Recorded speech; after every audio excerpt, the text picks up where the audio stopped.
Hello, welcome back to Essentials of Computer Architectures and Organization. And we're continuing our process of working through the third major section that Kumar develops in his book. And we will be talking about programmed and interrupt-driven I/O. Two different ways of how you can start an input-output response. And so we'll talk first about programmed I/O, and then we'll talk about interrupt-driven I/O. And Kumar points out that this is really maybe not the best name, but another way of calling it would be polled I/O, and interrupt-driven I/O is something where the software actually drives the I/O, that there's a request and it's handled, and we'll get to that in a little bit.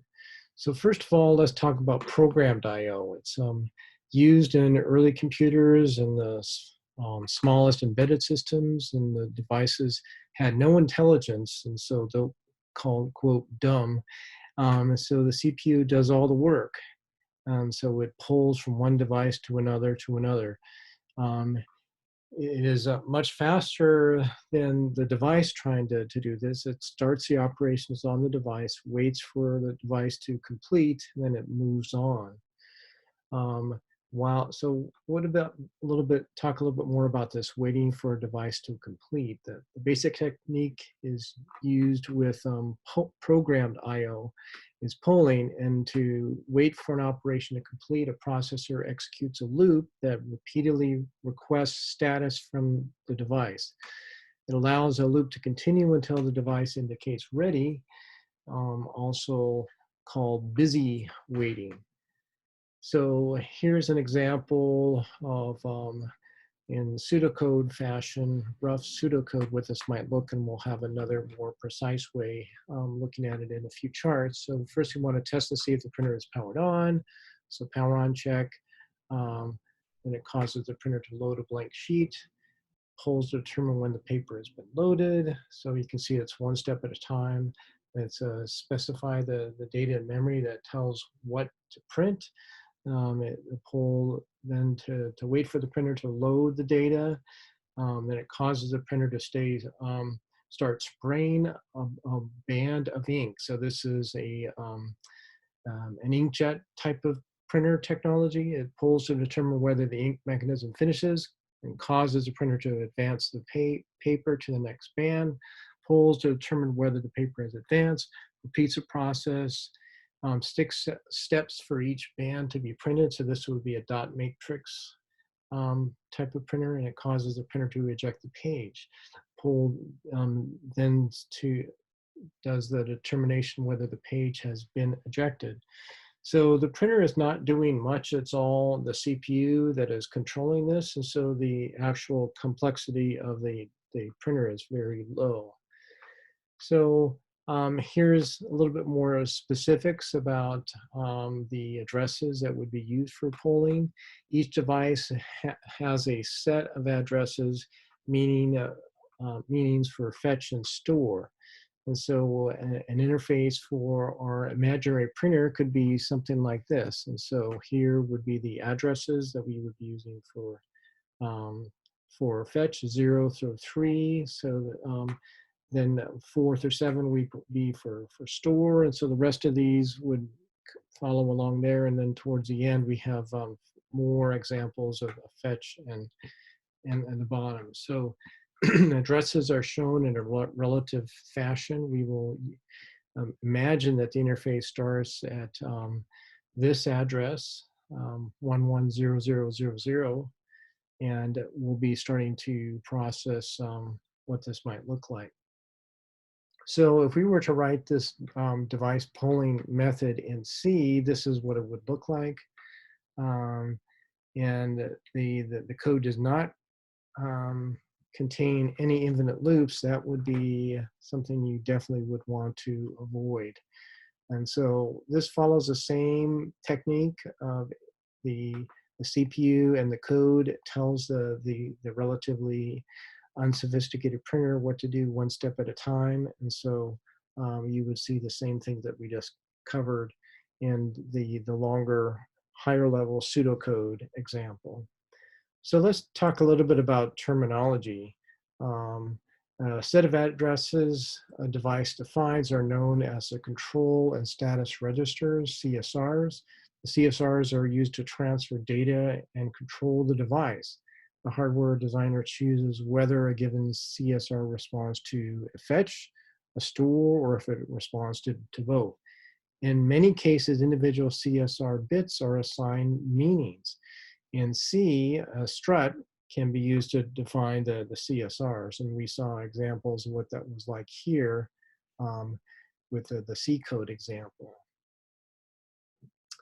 Well, the leading up to having a strut, and so here's actually putting that code into struts, and instead of having it just put out in that longer level. So here we have a strut CSR, and here are the various things that we're going to do. And these are the functions that one at a time we were actually showing in the two previous examples of the code. And so that's what we do. So then we start to use that information as we go through the actual steps. So that's showing it in a more deliberate, well-programmed C program with struts. So that's just a quick summary of polling I/O. Now we're going to be talking about interrupt-driven I/O. And the motivation to this is increases the performance by eliminating polling loops. And so you're not going to have all this lost time that is just sitting there waiting. And so the technique is you add special hardware to processors and devices. It allows the processor to start operation on a device. And it arranges for the device to interrupt the processor when the operation is complete. So, okay, it notifies them, says it's done, doesn't have to keep waiting for it, it can move on. So the interrupt mechanism, there's processor hardware that's used for this. It saves the current instruction pointer. It jumps to code for the interrupt, and then resumes executing the application when the code executes a return from interrupt. So it saves its state when it does an interrupt, and then goes right back, continuing where it was, where it left. And so let's talk about programming paradigms. Polling uses a synchronous paradigm. The code is sequential. Programmers include device polling for each I/O program. On the other hand, interrupts are an asynchronous paradigm. The device temporarily interrupts the processor. Processor receives device, services the device, and returns to computational efforts it was doing previously, and the programmer creates separate pieces of software to handle each type of interrupt. So here is, we have talked a lot about the fetch execute cycle, and there's a little bit more that we stick in there to allow for an interrupt. So the first thing, as it's going through this infinite loop, it tests to see if there's any interrupt. And an interrupt could also be a request to end the operating system and to turn things off, which would be a clean shutdown. So it's doing this fetch execute, and whenever there's an interrupt, whether it's to service a device or something else, this is what we would be adding into that fetch execute cycle. So in terms of saving and restoring the state, the entire state of computation must be saved when an interrupt occurs. That includes the values in the register, the program control, the conditional code. And the hardware usually saves and restores a few items, interrupt code, and the interrupt code must save and restore the rest. So it's a cooperative type of effort. Another thing that's possible is you can have a vectored interrupts, and you'll see what that means as we walk through this in the next few charts. It's a technique to use to optimize interrupt handling. The operating system maintains V, an array of pointers to interrupt code. It's called the interrupt vector, and it informs the bus hardware of the location of V. Each device is assigned a number from 0 through k minus 1, assuming that there's k devices, and the device specifies a number I when interrupting. The hardware, or in some other architectures, the operating system branches to the interrupt code at address VI, where I is the one that is causing the interrupt. So here's an example of interrupt vectors. And so when you get an interrupt, it needs to know where to go and what to do to handle the interrupt for a specific device. And so here we're having 4 devices and the information and where you're supposed to go to process that interrupt.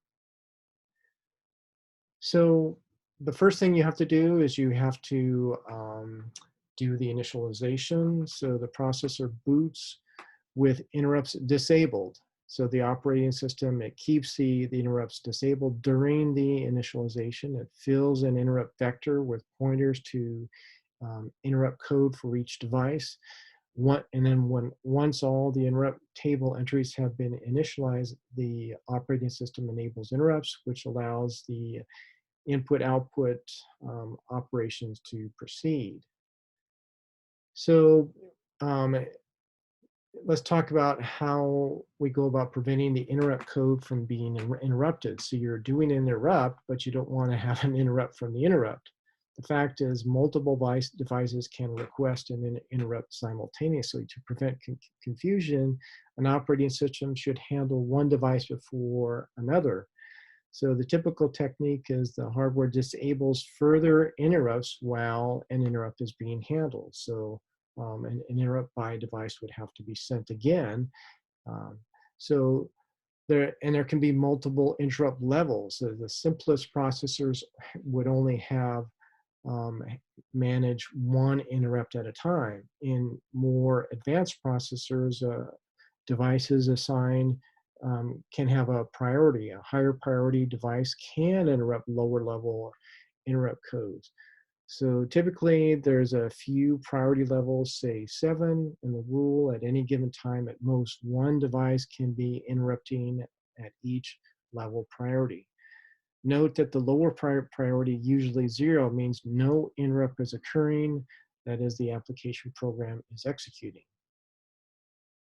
So let's talk about interrupt vector assignments. Each device must be assigned an interrupt vector ID.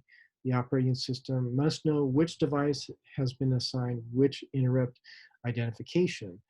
The assignments can be manual, so only used on this is typically only used on small embedded systems, or it can be automated, which is more flexible, and it's used on most systems.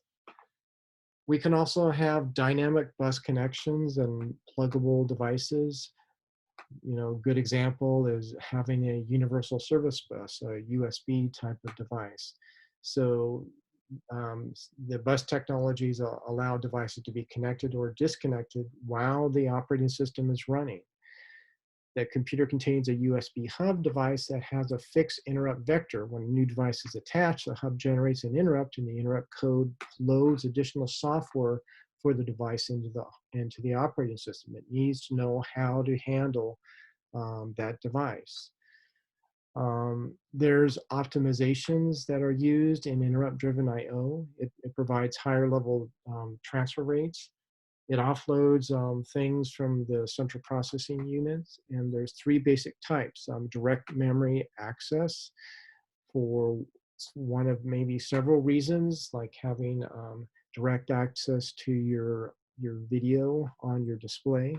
It could have buffer chaining or operation chaining. Those are possibilities of what you could have.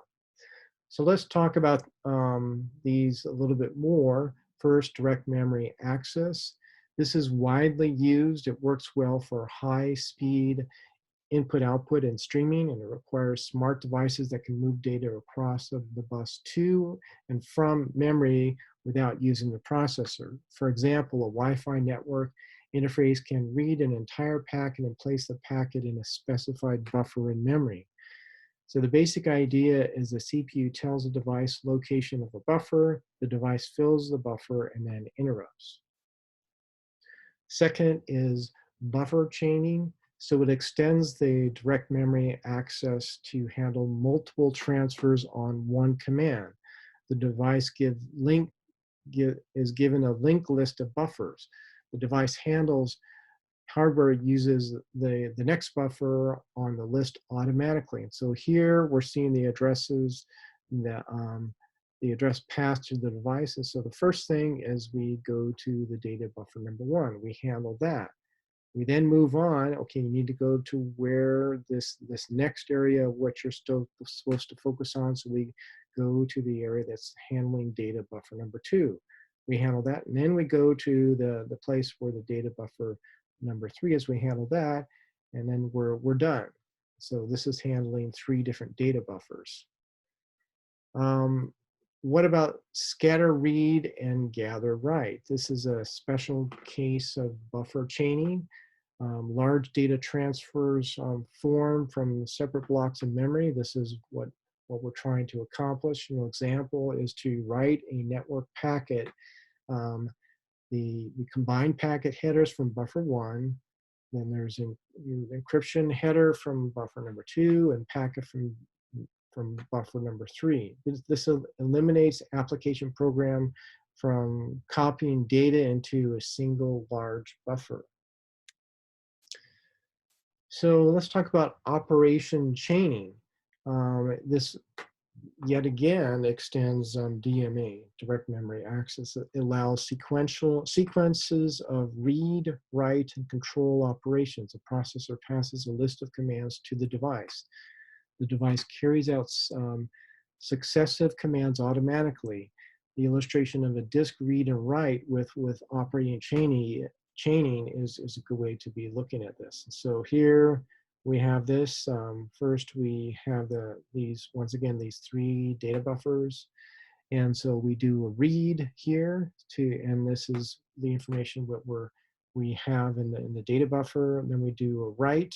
So that's to data buffer number 2. And then we do a read to data buffer number 3. So we're actively doing the read and write in that example.